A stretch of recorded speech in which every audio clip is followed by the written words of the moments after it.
All right, so let's try a few more cryptographic systems. Here's the Caesar cipher, the famous one. The Caesar cipher, I think it just goes to the Wikipedia.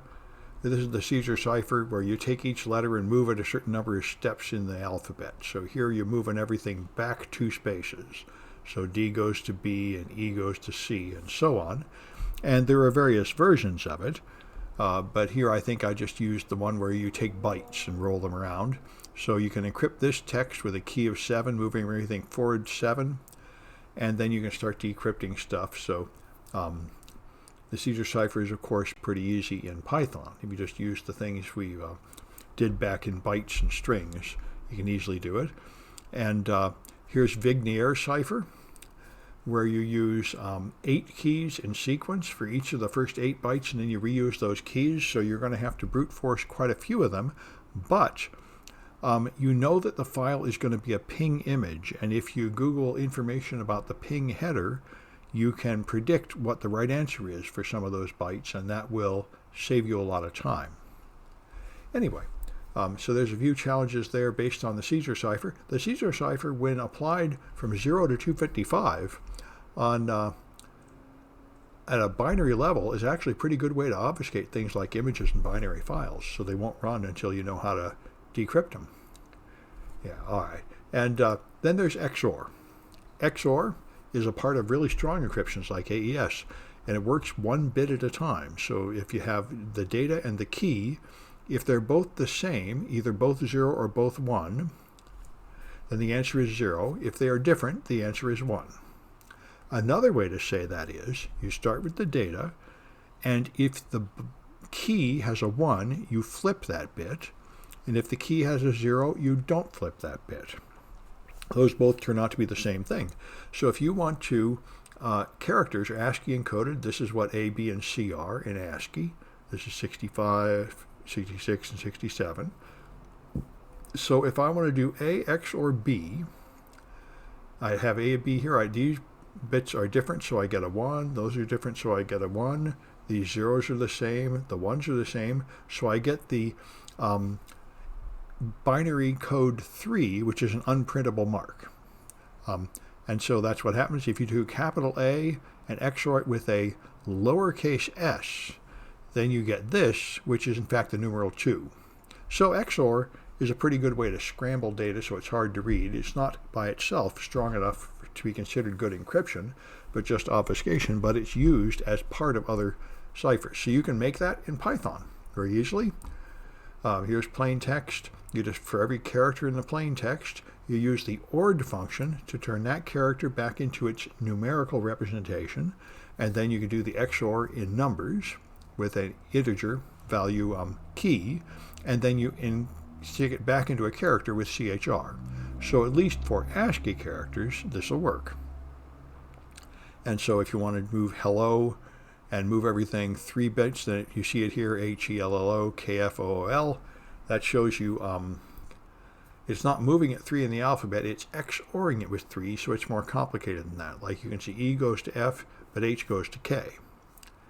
All right. And if you do it a second time, you feed in K fool, then it will come out as hello, because XOR undoes itself. Because every place there was a 1 in the key, you flip that bit, and then when you do it again, you flip that bit again, which puts it back. So XOR, you don't need to write a decrypt routine, you just need an encrypt routine, and the encrypt routine is the same as the decrypt routine. All right, so there's some challenges here where you encrypt some text, decrypt some text, and here you have to try 255 keys, a single byte here, and here the key is 2 bytes long, so you're going to have to use the first 8 bits of the key on the first 8 bits of the plain text, of the ciphertext, and then the next one, and alternate them. So, and here's a 4-byte key, and again, it can take you a while to brute force it, although, again, you know that the answer is a zip archive, so if you look up the header of a zip archive, you'll be able to save yourself a lot of time, deduce part of the key based on that. And the other one that I wanted to talk about is the TwoTime Pad, which I learned about in this book, In the Enemy's House. This is bloody awesome. The one-time pad has been held up for decades, probably centuries, as the unbreakable code. If you have a page with random characters, and you use those characters to encrypt characters one by one, and you cross them out as you use them, and you never use them again, there is absolutely no pattern in the output. There is no possible mathematical analysis that will tell you the message. In fact, you can get any message you want by putting in a known key. So if you never reuse any part of the key, it is perfect and utterly unbreakable. The only possible way to break it is to steal a copy of that keypad.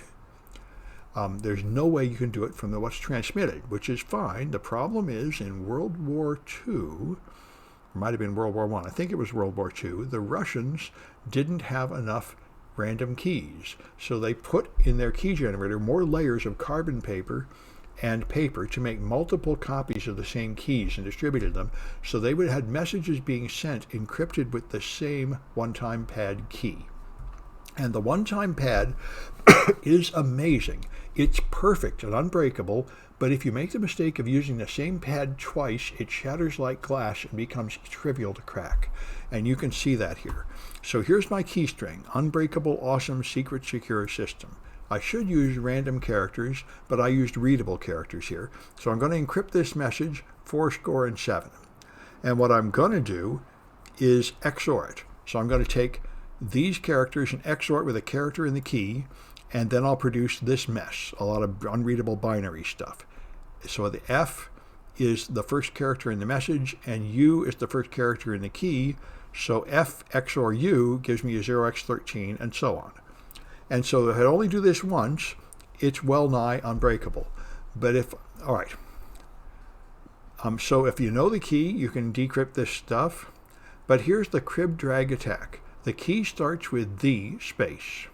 And both these ciphertexts were encrypted with the same key. So if you can guess a few characters in either the plain text or the key, then you can crack it with the crib drag. So if you start it with the, then you run it. Now you see U and Nev. Since you know this was right about the key, you know that these two plain texts are right. So if you can guess a few more characters out of the plain text, like you might guess that this word is never, which would mean you can guess ER space. You guess a few more characters of this, and once you know that, you can calculate the other two and see how they look, and see if you can read any of it and guess some more. That's called a crib drag.